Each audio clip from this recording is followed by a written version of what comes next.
আসসালামু আলাইকুম দর্শক, শুভেচ্ছা নিন আপনাদের সবাইকে স্বাগত জানাচ্ছি আমি কনক সারোয়ার আজকের অনুষ্ঠানে।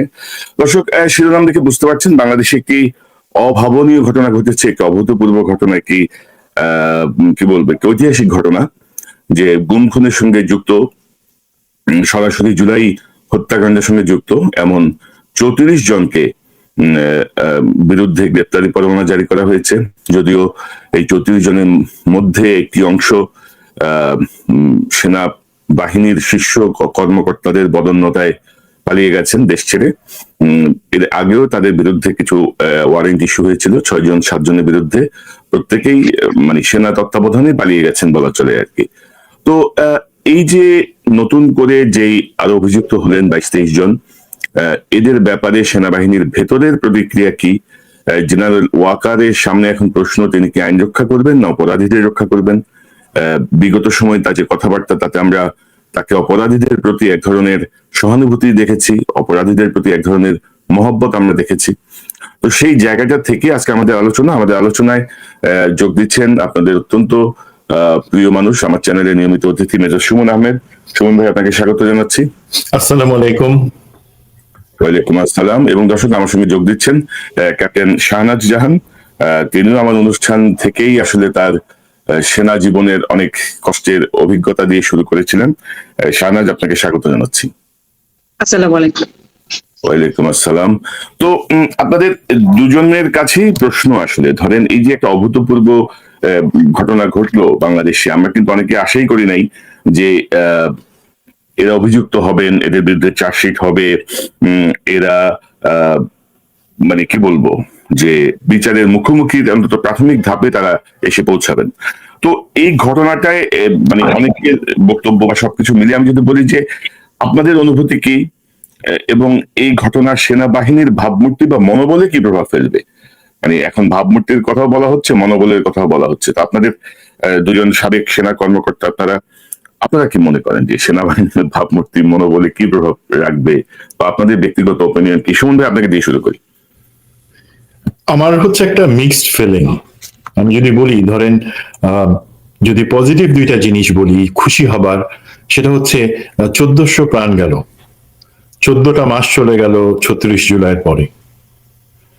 তো এইখানে আমরা অন্তত একটা জায়গায় আসছি যেখানে আমরা এই গুম খুনের বিচারগুলা, জুলাই হত্যাকাণ্ড, সেগুলোর বিচারগুলা শুরু করতেছি আমরা। সো এবং আমরা শহীদদের কাছে, ছাত্র জনতা যারা রাস্তায় নেমে এসে আমাদেরকে এই বিপ্লবটা ঘটায় দিছে, তাদের ত্যাগের কাছে আমরা যে ঋণী আছি, সেটা আমরা একটু একটু হয়তো শোধ করার চেষ্টা করব। আরেকটা পজিটিভ জিনিস হচ্ছে, ধরেন সেনাবাহিনী, বিভিন্ন বাহিনী, ইভেন পুলিশ বলেন, তাদের কিন্তু এখন একটা কলঙ্ক মুক্ত হওয়ার সুযোগ শুরু হইল। তারা যদি ওই পজিটিভলি জিনিসটা দেখে যে হ্যাঁ, খারাপ কাজ হয়েছে, বাট আমরা এখন সেগুলোকে ঠিক করবো। সো এই পজিটিভ জিনিসগুলো আমি দেখতে পাচ্ছি। বাট কিছু শঙ্কা থেকে যা, প্রথম জিনিস বলি, আমার বা আপনার কি মনে হচ্ছে যে বা আমাদের সরকার, আইসিটি, তারা যথেষ্ট পরিমাণ দৃঢ়তা এবং দ্রুততার সাথে এই বিচার কাজগুলো সম্পন্ন করতে পারবে বা সেই দিকে আগাচ্ছে?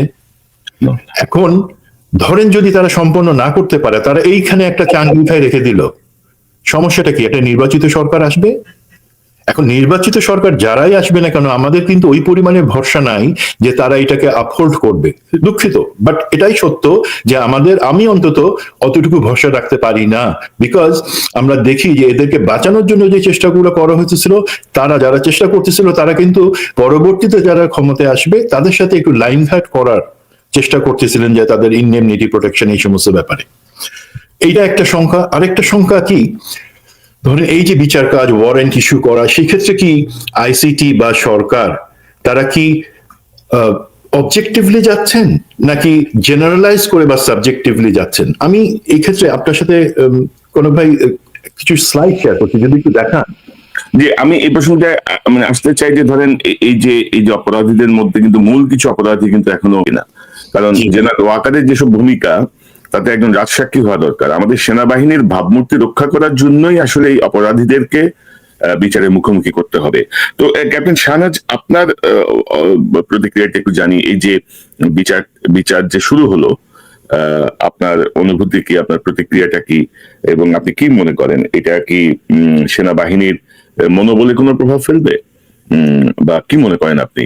কারণ আপনার সাথে ধরেন জুনিয়র লেভেল বা মিড লেভেল অনেকের সঙ্গে তো যোগাযোগ আছে, আপনার ব্যাচমেটস অনেকে আছেন, সবকিছু মিলিয়ে আপনার কাছ থেকে একটু শুনি। জি, আসসালামু আলাইকুম, ধন্যবাদ। আসলে we have to keep on pressing মানে on this issue, very issue. কারণ এটা শুধু সেনাবাহিনীর যে ব্যাপার না, গুম খুন তো শুধু সেনাবাহিনীর সদস্যদের করা হয়েছে তা না, শত শত মানে 200-250 কেস তো এই গুম কমিশনে মানে আমলে নিয়েছেন, কিন্তু তার বাদেও অনেক অনেক সিভিলিয়ানকে এখানে ইনভলভ করা হয়েছে। তাদের পরিবারগুলো পথে বসে গিয়েছে, এখনো তারা বিচারের জন্য এই প্রান্তে ওই প্রান্তে দৌড়াদৌড়ি করছেন। সারা বাংলাদেশের মানুষ এটার দিকে তাকিয়ে। এটা শুধু মানে ক্যান্টনমেন্ট বা শুধু আমার কোর্সমেট বা আমার সমমনা মানুষদের মনোবলের ব্যাপার না, মানে এটা পুরো full nation is involve right now. সবাই সারাদিন এই বিষয়টাই দেখছে, এটা নিয়ে চিন্তা করছে। না, আমি আসলে উভয় পক্ষের সাথে যুক্ত। আমি যেমন ছাত্রদের সাথেও কথা বলি, সাধারণ মানুষদের সাথেও মিশি, যেহেতু আমি এখন রিটায়ার্ড। আমি একদম ঠিক ক্যান্টনমেন্টের ভেতরে থাকি না, আবার ক্যান্টনমেন্টের কোর্সমেট বা সিনিয়র জুনিয়র অনেকের সাথে তো কথাবার্তা হয়। তো ওভারঅল আমি যেটা বলবো যে সেনাবাহিনীর মধ্যে অ্যাটলিস্ট মিড লেভেল বা আমাদের সমসাময়িক যারা আছে সেখানে থেকে মনে হয় যে তারা মুখ ফুটে বলতে পারছে না, কিন্তু তারাও একটা স্বস্তির নিঃশ্বাস ফেলেছে। এটা আমার অনেস্ট রিয়াকশন মনে হয়েছে। কিন্তু তারা যে এখানে স্বস্তি পেয়েছে বা এটা যে তারা সরাসরি সামনে গিয়ে কাউকে বলতে পারবে, সেরকম একটা অবস্থানে তারা নেই। কারণটা কি, মানে প্রথম দিক থেকেই তারা যে প্রথম দিক থেকেই তারা বিশ্বাস করে আসছিল যে না, এদেরকে আমার ওন করতে হবে, তারা আমাদের ব্রাদার। কিন্তু যখন গুম খুনের প্রমাণ তারা দেখতে পাচ্ছে, গুম খুন কমিশন কিভাবে কাজ করে, তারা তো প্রমাণ সহকারে কাজ করেছে। এখানে সার্ভিং অফিসারেরও আছে, তাই না, তাদেরও এভিডেন্স তারাও দিয়েছে, রিটায়ার্ডও দিয়েছে, এবং এগুলোর বাইরে তো একটা আন্তর্জাতিক ইয়েতে কিভাবে কাজ করে, তখন তারা দেখতে পাচ্ছে না যে সত্যি সত্যি এই ব্যাপারগুলোতে প্রমাণ আছে, এবং এত নির্মম ভাবে তাদেরকে অত্যাচার করা হয়েছে। এগুলো যখন জাতির সামনে তাদের সামনে আসছে, তারা নিজেরাও রিয়েলাইজ করছে যে এই লোকগুলিকে তাদের ডিজোন করতে হবে।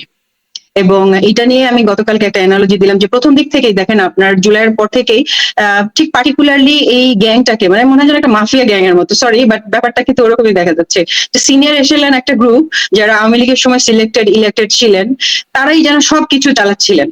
আপনি এখনো আমি যেটা লাস্ট খবর পেলাম, আমাদের সমসাময়িক কয়েকজন বলেছেন যে এখনো কিন্তু প্রমোশন বোর্ডে এই আওয়ামী লীগের যে ব্যক্তিরা মানে যারা সিলেক্টেড ছিলেন, ওনারাই কিন্তু এখনো সিলেকশন প্রসেস দিচ্ছেন এবং ওনাদের সিদ্ধান্ত দিচ্ছেন। এটা আমাদেরকে সরাসরি কিছু অফিসার বলেছেন। তাহলে এটা কেন হবে? তারপরে আমাদের আগের যে জেনারেল, এই কথাটা মোস্তাফিজ স্যার বলছেন, আমাদের আগের কিছু বিতর্কিত জেনারেল তাদের ছেলেরা এখনো ইয়েতে সার্ভ করছে, সেনাবাহিনীতে সার্ভ করছে, সেটা ঠিক আছে, কিন্তু তাদের যে ইন্টেনশন বা তারা কি রাইট ট্র্যাকে কাজ করছে কিনা, তারা কি ক্লিয়ার অফ কিনা, সেই জিনিসগুলো নিয়ে কিন্তু আমরা ঠিক শিওর না। এগুলো নিয়ে একটা গুঞ্জন কিন্তু আমরা বুঝতে পারছি যে আমাদের সমসাময়িক অফিসারদের মধ্যে আছে। তো ওভারঅল ওদের ব্যাপারটা হচ্ছে যে এখন এরকম যে হ্যাঁ, আমরা ডিজন অবশ্যই করি তাদেরকে, তবে ওই যে প্রিজন ভ্যানে করে নিয়ে যাওয়া হবে, আমাদের অসম্মান হবে কিনা, এই জায়গাটার ক্ষেত্রে আমি যেটা বলতে চাই সেটা হচ্ছে যে আমি একটা অ্যানালজি টেনেছিলাম গতকালকে, সেটাকে বলি। ধরেন একটা গ্রাম, একটা গ্রামের মধ্যে একটা লোক চুরি করেছে পাশের গ্রামে। তো পাশের গ্রামে চুরি করে যখন আসলো, তখন আমার গ্রামের মোড়ল বলছে যে এই লোকটা যে চুরি করেছে এটা তোমরা কাউকে বলবে না, কারণ কি এটাতে আমাদের গ্রামের দুর্নাম। হ্যাঁ, মানে সেনাবাহিনীর অবস্থাটা কিন্তু এটাই হচ্ছে, গ্রামের দুর্নাম। প্রথম দিকে তারা ব্যাপারে সেনাবাহিনী আমার অহংকার, সেনাবাহিনী আমার ব্রাদার, মানে যে চুরি করেছে তাকে সেভ করো আমার দায়িত্ব, প্রথম দিকে ব্যাপারটা এরকম ছিল। এবারে আরো কিছু ভালো অফিসার মানে মানে ধরেন ভালো কিছু লোক, ওই গ্রামের সেই লোক ওই লোকটাকে বাধা দিতে চেষ্টা করেছে, তাদেরকে বলেছে যে না তুমি চুরি করো না। ওই লোকটাকে আবার তারা গ্রাম ছাড়া করলো, মোড়ল বললো না না না, এ আমাদের বন্ধু না, ওকে গ্রাম ছাড়া করো। আবার এই কালপিটদেরকে রক্ষা করার জন্য উনি ফান্ড কালেকশন করতে চায় যে যত এদেরকে বাঁচানোর জন্য যত বড় লয়ার দরকার আমি দিব। তা আপনার কাছে জিনিসটা শুনে কি মনে হচ্ছে, is it A right picture? কারণ ওই লোকের চুরি সম্পর্কে তো সারা দুনিয়াই জানে। আপনি যদি ওই লোকটাকে ধরিয়ে দেন বাকি গ্রামবাসীরা, তাহলে আপনারা কলঙ্ক মুক্ত হবেন। কিন্তু আপনারা যদি ওটা চেপে যান, তাহলে সারা বিশ্ব জানবে যে এই গ্রামের সবাই চোর, এইটাই জানবে। তবে ম্যাথ অ্যানালজিটা এটা আমি কাউকে বুঝাতে পারি না যে আরেকজনের চুরির দায় আমি কেন ঘাড়ে নেবো। ভাই তুমি কয় টাকা বেতন পাও, তুমি কিভাবে দেশের সেবা করো, তুমি তো চুরি করো না, ম্যাক্সিমামই তো করো না। যারা করে 1000 কোটি টাকা কামিয়ে ওনারা ওনাদের বাড়ি গাড়ি ঠিক করে ফেলছেন, ওনাদেরকে বাঁচাতে গিয়ে তোমরা কেন চোর হচ্ছ? সারা দেশের মানুষ তো তোমাদেরকে চোর বলছে, আর এবং এটা আমার গায়েও লাগছে। You disown those thieves. তারা তোমাদের কেউ না, তারা ইউনিফর্মে কেউ হতে পারে না। যারা মহিলাদেরকে তুলে এনে অ্যাবিউজড করে, যারা 15 দিন একটা লোককে ঝুলিয়ে পিটাতে পারে, হাড্ডি ভেঙে ফেলতে পারে, অমানবিক ভাবে দিনের পর দিন এই ছোট ছোট খোপেদেরকে রাখতে পারে, এরা কি মানুষ? এরা মানুষ মানে ইউনিফর্ম পরা তো দূরের কথা, মানুষ কিনা আমার সন্দেহ আছে। তাদেরকে কি কারণে আপনি অন করবেন, তাদেরকে কি কারণে লয়ার দিয়ে আপনারা বাঁচানোর কথা বলবেন, তাদের জন্য আপনি ফান্ড কালেকশন করবেন, এটা তো আমার মাথায় আসছে না। তো একইভাবে আমি যেভাবে চিন্তা করি, আমি মনে করি আমার সমসাময়িক অফিসাররা এভাবেই চিন্তা করে। হয়তো তারা অনেক সময় বলতে পারে, হয়তো বা তারা অনেক সময় বলতে পারে না, বাট ওভারঅল এটা একটা শান্তি সুবাতাস বইছে বলে আমি মনে করি। এটা ভালো দিকে যাচ্ছে, কারেক্ট দিকে গভর্নমেন্ট ডিসিশন নিয়েছে। এখন সবার একটাই চিন্তা, আসলেই কি গভর্নমেন্ট তাদেরকে ধরে দেখাতে পারবে কিনা। রাইট। তবে ধরেন শাহনাজ, আপনি যেটি বলছিলেন, ধরেন আমাদের সেনাবাহিনীর সৈনিকদের মধ্যে আমি যদি বলি 99.99% কিন্তু একেবারে সৎ। তারা যতটুকু আয় করেন সেটা দিয়েই তারা জীবনযাপন করেন। সেনা কর্মকর্তাদের মধ্যে মোর দেন 80% তারা এখনো ধরেন রেশনের উপরে চলেন। এরকম অসংখ্য অফিসার রেশনের বাইরে তারা চলেন না। তাদের যে ইনকাম, সেই ইনকামের উপর তারা চলেন। তারা মানে জেনে শুনেই তারা এই পথে এসেছেন যে আমি হালাল ইনকাম করব, হালাল ভাবে চলবো, আমি আমার দেশকে সেবা করব। ধরেন 10 to 15% শত কোটি টাকার মালিক, হাজার কোটি টাকার মালিক, তাদের দুবাইতে ইনভেস্টমেন্ট, তাদের অমুক জায়গায় ইনভেস্টমেন্ট, তাদের দায়। আপনি যেটি বলছিলেন যে এই 10 থেকে 15% আরো কম হবে, ধরেন 5 to 10%, কম হবে, আমার হিসেবে 3% হতে পারে। ধরেন বহু অফিসারের কিন্তু নিজস্ব গাড়িও নাই এখনো, তাদের যেটা গাড়ি কিনবেন সেটাও তারা জান না। অনেকে জান না যে আমি এটার জন্য ইন্টারেস্ট দিব না, অনেকে মনে করেন যে আমি এটা পোষাইতে পারবো না। তো এরকম স্যাক্রিফাইসিং মেন্টালিটির অফিসার সৈনিক যে বাহিনীতে, সেই বাহিনী কেন 5% করাপ্টেড ক্রিমিনালের জন্য মানে ওয়ার্ল্ড ওয়াইড মানে ঘৃণিত হবে? সাধারণ মানুষ কেন পুরো বাহিনী ধরে গালাগাল করবে এই 5% জন্য? সেটা হচ্ছে প্রশ্ন। তো শাহনাজ ইতিমধ্যে বলেছেন সুমন ভাই যে জেনারেল ওয়াকার যে গতকাল বোধহয় ফরমেশন কি এটা সুমন ভাই? এটা ছিল মানে অ্যাকচুয়ালি ফরমেশন কমান্ডার্সদের যে কনফারেন্স, সেটা আগামী রবিবার হওয়ার কথা ছিল, যেহেতু সেটাকে পসপোন করে দেওয়া হয়েছে এই উদ্ভূত পরিস্থিতিতে। তো প্রমোশন কনফারেন্সের যেটা সেকেন্ড ফেজ, সেটা শেষে ওনারা কথা বলছিলেন। ওনারা বলছিলেন যে, যেমন শাহনাজ বলছিলেন যে ওয়াকার সাহেব আইনজীবী নিয়োগ করবেন, হ্যান ত্যান ইত্যাদি ইত্যাদি। জেনারেল মাহবুব তো বোধহয় খুব ইমোশনাল, যাকে কদমবসি মাহবুব বলে, ওই মাহবুবই তো, তিনি ওয়াকার সাহেবকে বলছেন যে আপনি আমার মা বাপ, আমরা সিভিল কোর্টে বিচারে যাব না, আপনি আমাদেরকে রক্ষা করেন। ওয়াকার সাহেব ইমোশনাল হয়ে গেছিলেন। তো এই যে মানে সার্বিক পরিস্থিতিতে আপনার কি মনে হয় যে ওয়াকার সাহেব অবস্ট্রাকশন অফ জাস্টিস, যেটা বিচার প্রক্রিয়ায় কোনো বাধা তৈরি করতে পারেন?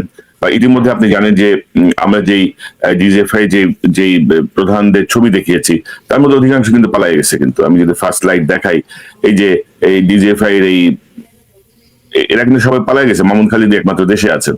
তো আপনার কি মনে হয় যে বিচার প্রক্রিয়ায় কোনো বাধা তৈরি করবেন জেনারেল ওয়াকার? বা কি মনে করেন এখন কি করণীয় ওয়াকার সাহেবের সামনে? কি আপনি যে প্রশ্নটা করছেন সেটা ইনফ্যাক্ট দেশবাসীর সবার।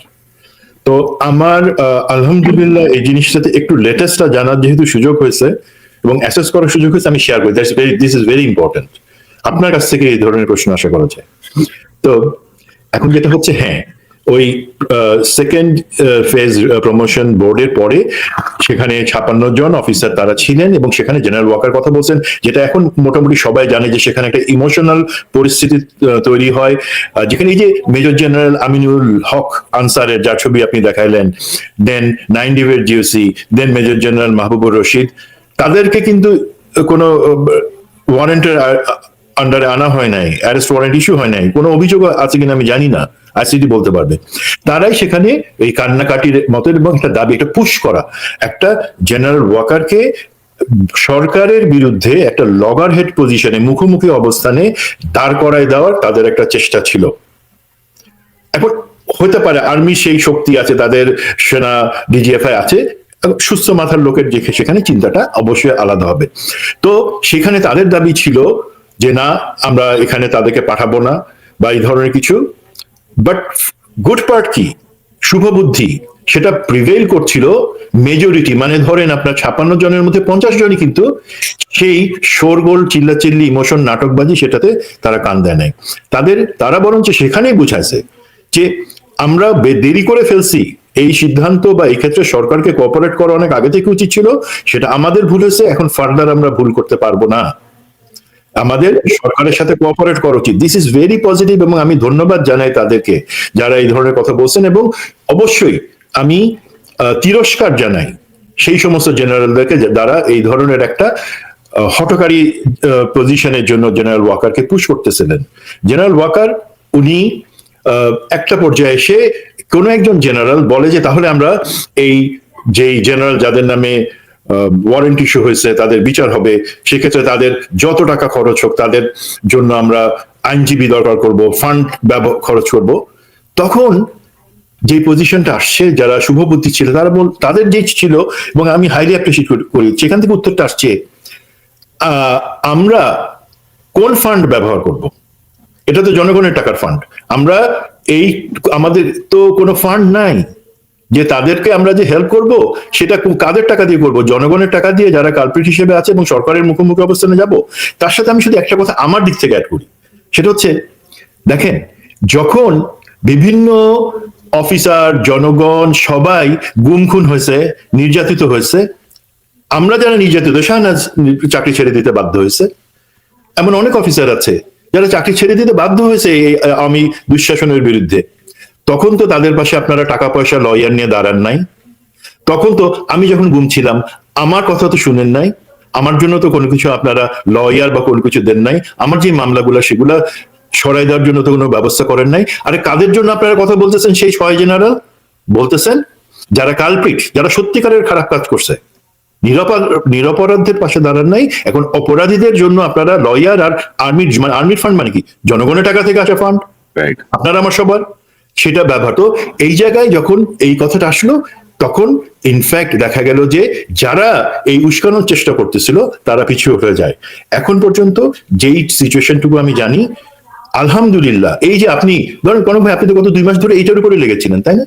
বিভিন্ন প্রোগ্রাম করছেন, বিভিন্ন কথা বলছেন। তো এই যে প্রচেষ্টা, দেশের লোকের যে চাওয়া, সেই জায়গায় সম্ভবত আর্মি আর মুখোমুখি অবস্থানে আসবে না। একটাই চাওয়া থাকবে, এই যে বঞ্চিত অফিসার বা যারা বঞ্চিত আছেন তাদের ব্যাপারটাও কিন্তু দেখা উচিত। যদি আপনাদের সত্যি ফান্ডের ব্যবস্থা থাকে, দরকার থাকে, যদি তাদের পাশে দাঁড়ানো থাকে, যে কমিটি হচ্ছে সেই কমিটি দিয়ে তাদের পাশে দাঁড়ান। আর্মির কলঙ্ক মুছে আর্মিকে আবার একটা প্রফেশনাল আর্মির জায়গায় না সুযোগ তো এখন তৈরি হলো। ইনফ্যাক্ট আমরা যদি পজিটিভলি দেখি, যে গৌরবের আর্মি, সেই জায়গায় আমরা যদি ফেরত যেতে চাই, জেনারেল ওয়াকার যেই জায়গায় যেই ভুল পথে চলতেছিলেন, যেটা আমরা বারবার বলছি, সেখান থেকে উনি যদি এখনো মনে করেন যে হ্যাঁ okay, let me catch this train, এর পরের ট্রেন যেটা আসবে সেটা কিন্তু উল্টা দিক থেকে আসবে, সেটা ভয়ঙ্কর হবে। So you catch the train, আমাদের সাথে আসেন। That's my point. এবং ধরেন যে আমি যতটুকু খোঁজখবর রাখি মেজর সুমন, যে ওয়াকার সাহেব কিন্তু কিছু ব্যক্তির দ্বারা বৃত্তবন্দী হয়ে আছেন। উনি নিজে আসলে কতটুকু নিজের মানে চিন্তা থেকে বা নিজের ভাবনা থেকে বা নিজের বিবেককে কাজে লাগিয়ে কাজ করছেন, তার চেয়ে তিনি আসলে ইনফ্লুয়েন্সড হচ্ছেন, প্রভাবিত হচ্ছেন। এবং এইসব ক্রিমিনাল যারা, যেমন মামুন খালেদ সহ এই গ্রুপটা কিন্তু খুব ফ্রি অ্যাক্সেস পান ওয়াকারের কাছে। এখানে শুধু মনে ভাই আমি একটা কথা বলি বিফোর আই ফরগেট। ধরেন এই যে জেনারেল মামুন খালেদ এবং যে সমস্ত জেনারেলদের ছবি আমরা দেখালাম, আপনি দেখালেন, যে যাদের নামে ওয়ারেন্টি সহ নেই, বিপদটা কোথায়? তারা ফুসলাইতেছে, 1 নম্বর জিনিস। 2 নম্বর হচ্ছে তারা কিন্তু ফ্রি অ্যাক্সেস, হাসিনার দেওয়া চারণভূমিতে তারা ঘাস খাইতেছে আরাম মনের আনন্দে। তাদের প্রত্যেকের স্বাভাবিক রিটায়ারমেন্ট হয়েছে, তারা তার মানে তারা কিন্তু যে কোনো জায়গায় যেতে পারে, সবকিছু আছে। এখন তারা যদি তাদের ফ্যামিলি নিয়ে পালায় যায় কোথাও, কর্নেল শহীদ লন্ডন থেকে উনি গতকালকে একটা পোস্ট দিচ্ছিলেন ফেসবুকে, দিস ইজ ডেঞ্জারাস। এই মেজর জেনারেল আমিনুল হক, সে কিন্তু তার ফ্যামিলিকে পাঠিয়ে দিছে, যে কোনো মুহূর্তে সেও চলে যেতে পারে, বাকিরা চলে যেতে পারে বিচার এড়ানোর জন্য। তো সেই জায়গাগুলোতে অবশ্যই অবশ্যই আমাদেরকে হাত দিতে হবে ইমিডিয়েটলি। জি, ক্যাপ্টেন শাহনাজ, আমি আসছি আপনার কাছে। তবে যে বিষয়টা, ধরেন যেখানেই পালিয়ে যাক, মানবতা বিরোধী অপরাধ বা গুম খুনের সঙ্গে যারা যুক্ত, পৃথিবীর এমন কোন রাষ্ট্র নাই যারা তাদেরকে কোনো ধরনের আশ্রয় রাখবে। আছে ভাই, হিন্দুস্তান, ভারত, না তাদেরকে গরুর দুধ খাওয়াবে সারাদিন। হিন্দুস্তানও বিপদে পড়ে যাবে, কারণ হিন্দুস্তানেও আমরা পরিবর্তনের আভাস দেখছি। তো আমি আমার একটি অনুষ্ঠানে এই প্রসঙ্গটা এনেছিলাম, আমি আবার একটু দেখাতে চাই যে মানে গুম খুনের সঙ্গে যুক্তদের ব্যাপারে আন্তর্জাতিক যেই আইনটা আমি একটু সুযোগ দেন আমাকে, আমি একটু দেখাতে চাই যে অনেকেই দেখেছেন, তারপরে আবার আমি একটু শেয়ার করি যে command responsibility and superior orders, এটা রোম স্ট্যাটিটিউড, নুরেমবার্গ, ইয়াসমিতা, এই বেশ কিছু রেফারেন্স আছে এখানে। মানে আমি যদি আইনে চলে যাই, যে মানে আমি জাস্ট বিস্তারিত না, যে আমি শুধু বাংলাতে একটু বলি যে কমান্ড রেসপন্সিবিলিটি ও সুপিরিয়র অর্ডার্স, কমান্ডার জানতেন বা জানার কথা ছিল অথচ অপরাধ প্রতিরোধ বা শাস্তির ব্যবস্থা নেননি, তাহলে তিনিও দায়ী। সুপিরিয়র অর্ডার্স, এটা একটা কমান্ড রেসপন্সিবিলিটির মূল সার কথা। সুপিরিয়র অর্ডার্স, আমি আদেশ মেনেছি বলে দায় এড়ানো যায় না যদি আদেশ প্রকাশ্যভাবে অবৈধ হয়। এই নীতিগুলো আধুনিক আন্তর্জাতিক ফৌজদারি আইনের মূল ভিত্তি। এবং আমি যদি আরেকটা বিষয় আপনাদেরকে দেখাই, যে এটি হচ্ছে ধরেন রোম স্ট্যাটিউট, যেটা হচ্ছে ইন্টারন্যাশনাল যে ক্রাইম তার মূল যে ভিত্তি, সেখানে আর্টিকেল 28 এবং আর্টিকেল 33-তে এই মূল কথাগুলো বলা হয়েছে। এবং সবচেয়ে গুরুত্বপূর্ণ যে বিষয়টি, সেটা হচ্ছে orders to commit genocide or crimes against humanity are always unlawful. তো এখন এই আনলফুল আদেশ দিয়ে জেনারেল ওয়াকার কাউকে যদি রক্ষা করতে চান, তিনি স্থানীয় আইনে তো বটে, আন্তর্জাতিক কোনো আইনেও কোনো সুরক্ষা পাবেন। এবং যারা পালিয়ে যে ভাবছেন যে আমরা পালিয়ে এসেছি, তারা আবার স্ব দেশে ফেরত যাবেন, হয়তো আরো হিউমিলেটিং ওয়েতে ফেরত যাবেন। আমার মনে হয় যে প্রত্যেকের দেশে থেকে বিচার মুখোমুখি হওয়া উচিত, বিচারের মুখোমুখি থাকা উচিত। ক্যাপ্টেন শাহনাজ, সেনাবাহিনীর আত্মশুদ্ধির যে কথাটা আসছে, যে গত 15 বছর ধরে, বিশেষত 1/11 থেকে মইনুল আহমেদের হাত ধরে, পরবর্তীতে হাসিনা এবং এই যেসব অফিসারদের কথা আমরা বলছি, তাদের হাত ধরে কিন্তু আপনারা যে স্বপ্ন নিয়ে সেনা কর্মকর্তা হয়েছিলেন, সেই স্বপ্ন কিন্তু কি বলবো ধূসর হয়ে গেছে, নষ্ট হয়ে গেছে। তো আপনি নিজেও কিন্তু ধরেন বের হয়ে এসেছিলেন যে কমান্ড মানেননি। সুমন ভাইও কিন্তু কমান্ড না মেনেই বের হয়ে এসেছিলেন যে না, আমি অনাদেশ মানবো না, বা আমি এই বিষয়টা ওন করবো না। তো সেই জায়গাটায় থেকে আপনার কাছ থেকে শুনতে চাই যে আত্মশুদ্ধিটা আসলে কিভাবে হবে, বা আমাদের এখন কোন কোন জায়গাগুলোয় মনোযোগ দিলে আপনি মনে করেন যে ইয়াং জেনারেশনের মধ্যে ব্রাইট ছেলে মেয়েগুলো আবারও আগ্রহী হবে সেনা কর্মকর্তা হতে, সেনাবাহিনীতে যেতে, দেশকে সার্ভ করতে। আপনার কাছ থেকে শুনি। রাইট, ধন্যবাদ, খুব গুরুত্বপূর্ণ একটা প্রশ্ন করেছেন। আমি যেটা অনেক প্রোগ্রামে বলেছি যে আমার আম্মার বেশি ইচ্ছা ছিল যে আমি সেনাবাহিনীতে চাই, যদিও আমি বুয়েটের আর্কিটেকচারে চান্স পেয়েছিলাম এবং চেয়েছিলাম যে বুয়েটে পড়তে। আম্মা একটা কথা বলেছিলেন যে সেনাবাহিনীর মতন এত সৎ প্রতিষ্ঠান অ্যাটলিস্ট ওই সময় আর বাংলাদেশে ছিল না। সবাই সম্মান করতো, হয়তো তুমি অনেক ভালো বেতন পাবে না, তুমি হয়তো বা অনেক ভালো ফেসিলিটিস পাবে না, কিন্তু তুমি কিন্তু অনেক ভালো একটা সম্মান পাবে। সেই জায়গাটা থেকে কিন্তু এসেছিলাম। সেই সময় আমাদের বেতন ছিল ৬,২০০ টাকা আমি যখন জয়েন করি। এরপরে সেনাবাহিনীর বেতন আস্তে আস্তে বৃদ্ধি পেয়েছে, এখন অনেকটাই ভালো হয়েছে। তারপরেও মানে আমাদের কাজ করার মূল এটাই ছিল যে এটা মানে সৎ জায়গা, সবাই আমাদের ইউনিফর্ম দেখে স্যালুট দেয়, সবাই ভালো বলে, এখনো তো বলে, তাই না? এখনো বলে যে আপনারা ভালো কাজ করেছেন। সেই হৃদয়টা আমার ভেঙে চুরমার হয়ে গিয়েছে বিডিআর ঘটনার পরে। কারণ বিডিআর ঘটনার সময় আমি বুঝেছি যে এখানে বড় ধরনের একটা লুকাছাপা হচ্ছে, বড় ধরনের অন্যায় হয়েছে, এবং এগুলো আমাদের সিনিয়র লেভেলেরই এরা করেছে। এবং ওনারা এই পলিটিক্স এর সাথে নিজেদেরকে যুক্ত করে ফেললেন।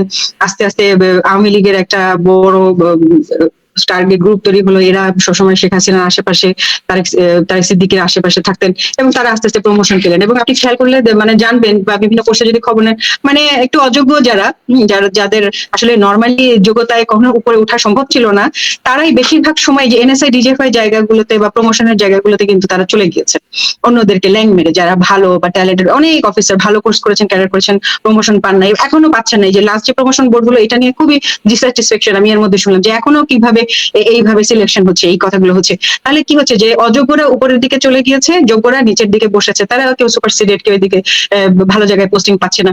তো অলরেডি কিন্তু একটা আশাহীনতা, হতাশা ব্যঞ্জক অবস্থা তৈরি করেছেন। তারপরে কি করলেন, ভালো ভালো কিছু অফিসার ধরেন, সে র্যাবে গেছে, সে বুঝতে পারছে না, তাকে ব্রাইবারি করতে বলা হচ্ছে, কাউকে তুলে আনতে বলা হচ্ছে, গুম করতে বলা হচ্ছে, সে সিগন্যাল বুঝতে পারছে না, বা সে করে নাই কাজটা, না করেছে যে স্যার আমি এই ধরনের কাজ করতে পারবো না। এদেরকে ছোট ছোট মানুষ মাত্রই ভুল করে, তাই না? মানুষের অনেক সময় মিথ্যা বলা হয়, বা ছোটখাটো অনেক ইউনিটে অনেক ধরনের অপরাধ হয়, কিন্তু ছোটখাটো জিনিস দিয়ে তাদের পেছনে আঠার মতো লেগে থেকে এই অফিসার গুলোকে তারা অসম্মানিত করেছেন, সেনাবাহিনী থেকে বের করে দিয়েছে। এরকম শত শত অফিসার কিন্তু আছে। আপনার প্রোগ্রামে 4-5 জন অফিসার এসে বলেছে যে কিভাবে তাদেরকে তারা একটা জায়গায় একটা অপারেশনে গিয়েছেন, হয়তো সেখানে তারা ঘুষ নেন নাই বা হাসিনার কথা শুনেন নাই বা স্থানীয় এমপির সাথে তাদের লেগেছে, তাদেরকে কিন্তু বের করে দেওয়া হয়েছে। তাদেরকে আপনারা ডিজোন করছেন আজকে।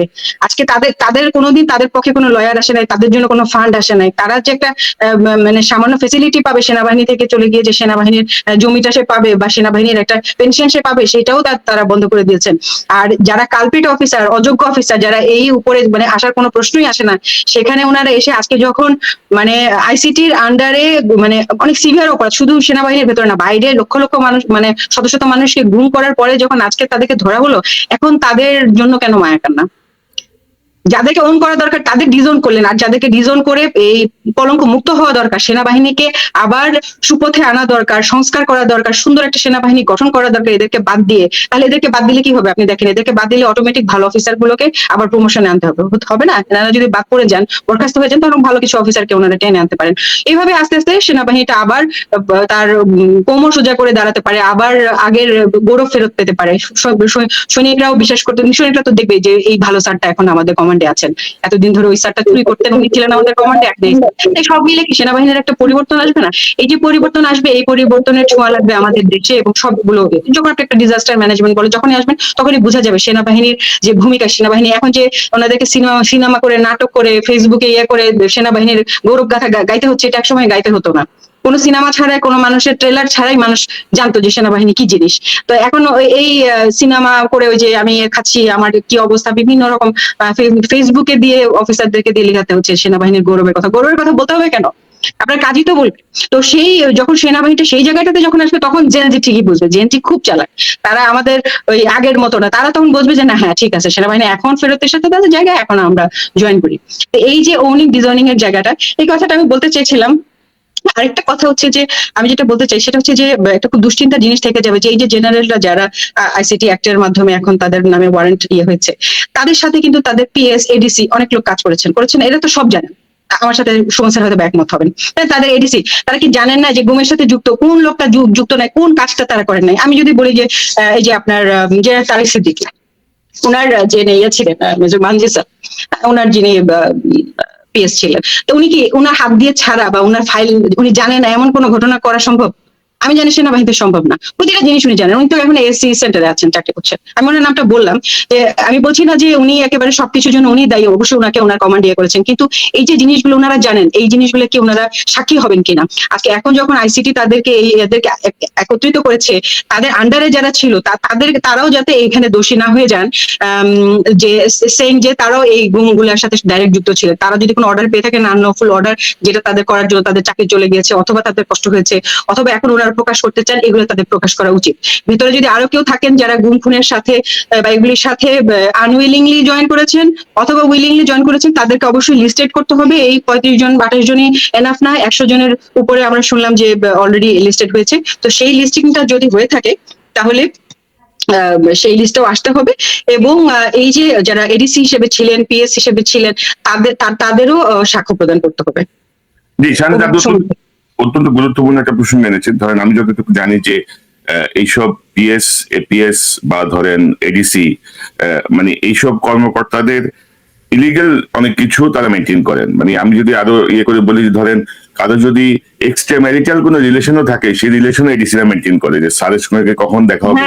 মানে অবিশ্বাস্য কেন বলি, আমি বলি আমরা তো প্রথম দিকে, আমরা কিন্তু ফিফথ ব্যাচ, হ্যাঁ আমি মানে 47 তো ফার্স্ট কোর্স, তো তখন কিন্তু আমরা প্রথম রংপুর ক্যান্টনমেন্টে যখন আমাদের ভর্তি হলো, আমাদের একটা ছিল একটা সাইডে, মানে মেয়েদের যে মানে একই সাথে, কিন্তু মেয়েদের রুম গুলো ছিল একটা সাইডে।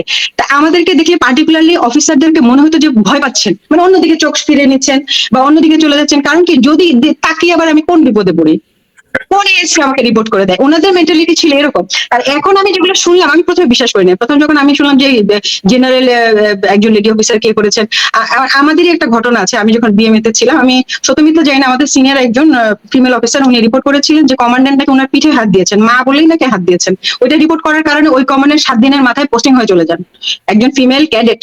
তার রিপোর্টে 7 দিনের মাথায় কমান্ড্যান্ট পোস্টিং হয়ে যান, এটা আমাদের দেখা। তো সেই সময় সেনাবাহিনীকে ওই অবস্থায় রেখে এসেছিলাম। এখন যেগুলো শুনি কিছুই বিশ্বাস হয় না, বিশ্বাস হতে চায় না, আবার অবিশ্বাস করেও পারি না সব প্রমাণ যখন দেখি। তো এই যে আমি আগে যে কথাটা বলছিলাম যে আপনার ভেতরে অনেক লোক রয়ে গিয়েছে, যেমন এই যে আগের যে জেনারেলরা, হ্যাঁ, তাদের যে ছেলেরা এখন এখানে সার্ভ করছেন, এটা আমি আমি আসলেই মনে করি না যে বাবার দায়ে সন্তান দায়ী, কিন্তু কথা হচ্ছে যে তার যদি আদর্শ আপনি বহন করেন এবং এই ধরনের কোনো অ্যাক্টিভিটিস করার চেষ্টা করেন, সেটাকে অবশ্যই নজরদারিতে আনতে হবে। এবং আরেকটা জিনিস আমার হাতে এসেছে, সেজন্য brigadier Sohail, brother in law of general Aziz, is posted as deputy MS এই মুহূর্তে। এই যে এরকম কিছু, যে একটু আগে যেমন মানজুর স্যারের কথা বললাম, সে আছে সেটার। এই বিষয়গুলো এখনো কিভাবে পসিবল, এই কোশ্চেন গুলো কিন্তু আমাদের ব্রাদার অফিসাররাই করছে, আমার কাছে পৌঁছেছেন বলে আমি এখানে উল্লেখ করলাম। এই গুঞ্জন কিন্তু শুরু হয়ে গেছে।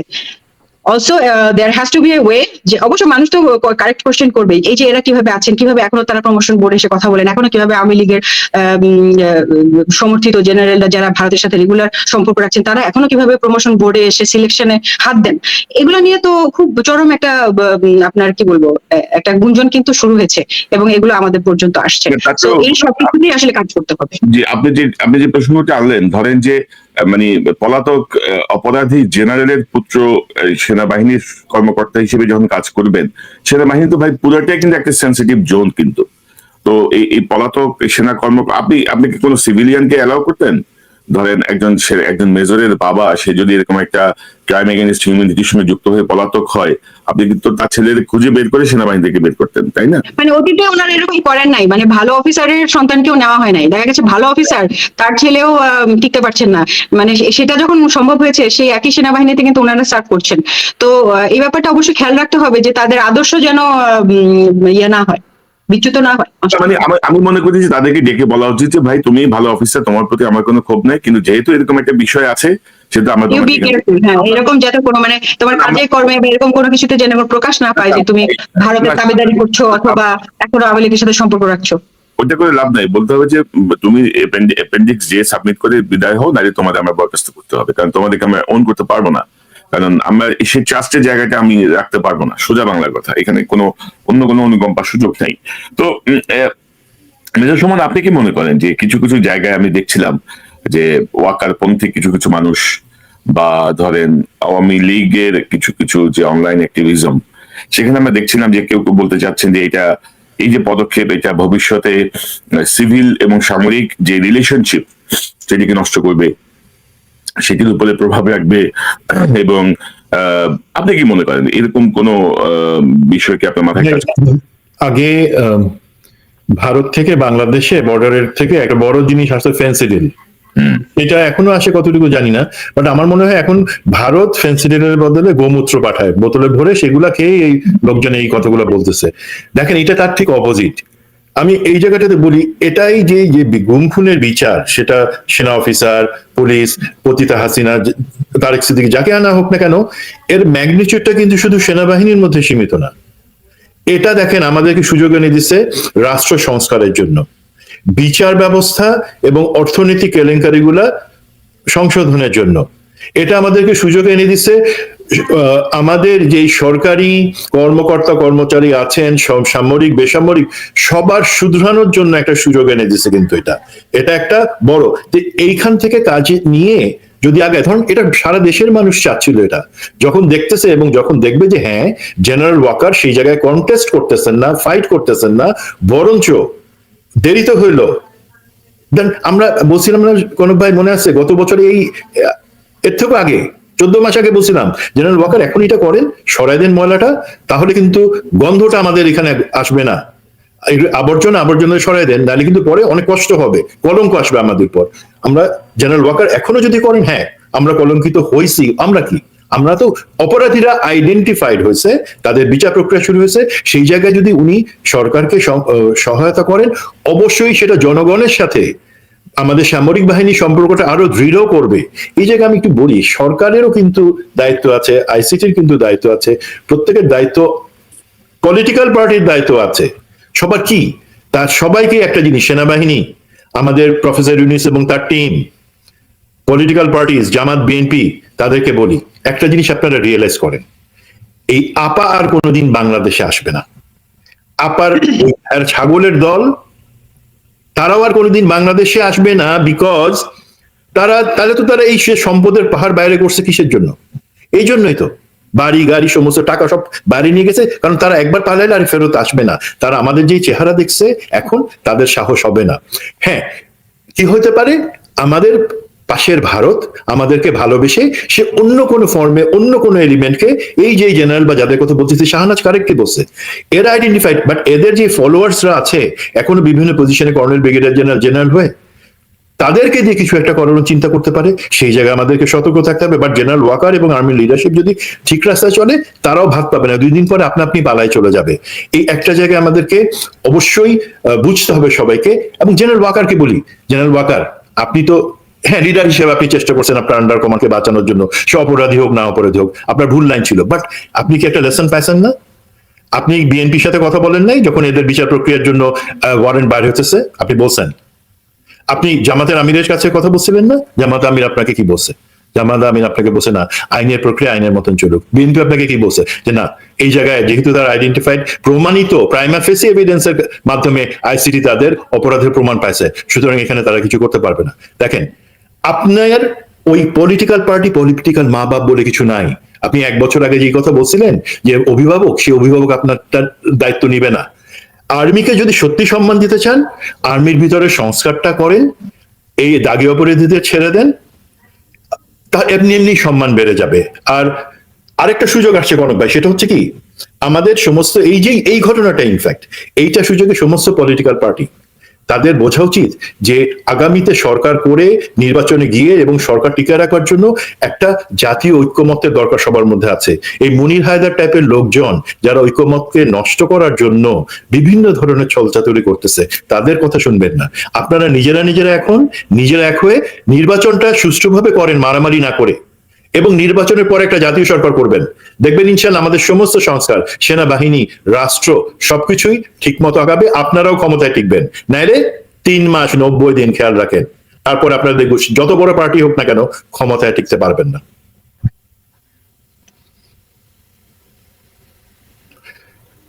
কনক ভাই, আপনি মিউটেড আছেন, একটু মিউটে আছেন। না, আমরা আশা করি যে ভবিষ্যতে যারা ক্ষমতায় যাবেন তারা ইতিমধ্যে জনগণের পালসটা তো বুঝে যাওয়ার কথা, এবং no sympathy for the killers, মানে কিলারদের প্রতি কোনো রকমের অনুকম্পা দেখানোর কোনো সুযোগ নাই। যারা মানবতা বিরোধী অপরাধের সঙ্গে যুক্ত, তিনি যত বড় জ্ঞানী হন বা যত বড় উচ্চবংশীয় হন, তাকে রক্ষা করার কোনো সুযোগ নাই। এবং হঠাৎ করে ধরেন, এই যে আমি মাঝখানে আলোচনা করেছি, এগুলো গত বহু বছর ধরে আলোচনা করছি, গত 14 মাসে তো আলোচনা হয়েছে আরো জোরালো ভাবে, যে আপনি বিডিআরের 57 জন অফিসারের জন্য আমরা কোনো ভালোবাসার জায়গা দেখলাম না সেনাবাহিনীর কর্মকর্তাদের মধ্যে। ব্রিগেডিয়ার আজমিকে আয়নাঘরে বন্দি করে রাখার মধ্যে কোনো ইয়ে দেখলাম না। কর্নেল হাসিনকে অপহরণের মধ্যে কোনো ইয়ে দেখলাম না। সব ধরেন এরকম অসংখ্য অফিসার, ধরেন মেজর জাহিদকে জঙ্গি সাজিয়ে হাত করা পড়ানো অবস্থায় 14টা গুলি করে হত্যা করা হয়েছে। তার স্ত্রী তার নাবালক বাচ্চাদেরকে আয়নাঘরে নিয়ে জিজ্ঞাসাবাদের নামে নির্যাতন করে তাকে জঙ্গি বানানোর চেষ্টা হয়েছে। তখন কোথায় ছিল ভাই এসব ভ্রাতৃত্ববোধ, ব্রাদারলি? ভালোবাসার এত ডাবল স্ট্যান্ডার্ড, মানে সেটা আসলে মেনে নেওয়া যায় না। এটাই ভালোবাসার এত ডাবল স্ট্যান্ডার্ড কেন? এনারা অফিসার ছিলেন না? এই 57 জন অফিসার কি অফিসার ছিলেন না? হাসিন স্যার কি অফিসার ছিলেন না? সুমন স্যার কি অফিসার ছিলেন না? তাদের জন্য আপনাদের, তাদের সাথে একাত্মতা প্রকাশ করে তো কোনোদিন আপনারা আপনাদের প্রোফাইল পিকচার চেঞ্জ করেন নাই। সেনাবাহিনী আপনাদের অহংকারের জায়গা হলো তখন, মানে যখন আপনাদের কিছু কালপিট অফিসার যারা কিনা খুন করেন, গুম করেন, সিরিয়াল কিলার, তাদেরকে বাঁচাতে গিয়ে আপনারা সেনাবাহিনী আমাদের অহংকার লিখে একাত্মতা প্রকাশ করলেন সেই সিরিয়াল কিলারের সাথে, আর আপনার ফেসবুক প্রোফাইল চেঞ্জ করলেন। এত ডাবল স্ট্যান্ডার্ড কেন আপনাদের? এক জায়গায় থাকেন। ওইটাই। এবং জেনারেল ওয়াকার তার ব্যক্তিগত জীবনে ধরেন তিনি যতটুকু নিজেকে ধার্মিক সৎ হিসেবে প্রকাশ করেন, তার বক্তব্যের মাধ্যমে আমরা যতটুকু বুঝতে পারি, তার কার্যক্রমের সাথে কিন্তু এগুলো যাচ্ছে না কিন্তু। এবং তিনি যদি অবস্ট্রাকশন অফ জাস্টিসের কোনো চেষ্টা করেন, বা আমি ওদের আলোচনা করছিলাম সেনাবাহিনীর একজন সাবেক জাজ অ্যাডভোকেট জেনারেল যারা আইন নিয়ে কাজ করেন, আমি জানি কাজ করছি, জেনারেল ওয়াকারের মতগতির উপর ডিপেন্ড করে এগুলো নিয়ে আমি আলোচনা করব, যে মানে জেনারেল ওয়াকার এ পর্যন্ত কি কি আইন ভঙ্গ করেছেন, অর্থাৎ সেনা আইন বলেন আর সিভিল ল বলেন, এবং তার কি পরিমাণ জেল হইতে পারে এই আইন ভঙ্গের জন্য, এটা নিয়ে একটা কাজ হওয়া উচিত। আমি আশা করি জেনারেল ওয়াকার সে পথে যাবেন না। একটা বিষয় সামনে চলে আসছে, যেটা করানোর চেষ্টা চলছে, সত্য ন্যায়ের সাথে একটা প্রতিষ্ঠানকে মুখোমুখি করে দেওয়ার চেষ্টা চলছে। যে আমি কি সত্য এবং ন্যায়কে ওন করব, নাকি আমি আমার ইউনিফর্ম সেনাবাহিনীকে ওন করব, এমন একটা মানে বিতর্ক এনে টোটাল প্রক্রিয়াটাকে অন্যদিকে ডাইভার্ট করার চেষ্টা চলছে। শাহনাজ, আপনার শেষ মন্তব্য নিয়ে নিতে চাই। আচ্ছা, আমি জাস্ট দুইটা বিষয় লিখে রেখেছিলাম যেগুলো ভেবেছিলাম যে এটা একটা সুযোগ, যে কিছুটা অপ্রাসঙ্গিক মনে হতে পারে। রিসেন্টলি আমার একজন অফিসারের সাথে কথা হলো, যিনি শেখ হাসিনার খুব কাছে অবস্থান করেছিলেন, উনি এসএসএফ এ ছিলেন, সঙ্গত কারণে তার নাম উল্লেখ করছি না। তিনি আমাকে একটা ইনফরমেশন জানালেন যে ডিএডি তৌহিদ যখন উনি জেলে ছিলেন, সেই সময় উনি যখন এসএসএফ এ ছিলেন, ওনার উপস্থিতিতে, এনাদের তো ডিউটি চেঞ্জ হয়, এনাদের উপস্থিতিতে উনি কিন্তু দেখেছেন যে ডিএডি তৌহিদকে ডান্ডা বেরি পড়া অবস্থায় জেল থেকে বের করে সেনাবাহিনী মানে আপনার হাসিনার যে ব্যক্তিগত চেম্বার, তার কিন্তু বাইরে একটা রুম আছে যেখানে সবার সাথে উনি বসে কথা বলে, ব্যক্তিগত চেম্বারে কিন্তু সবাই ঢুকতে পারে না, 1-to-1 মানে জাস্ট একা একা কথা বলার জন্য।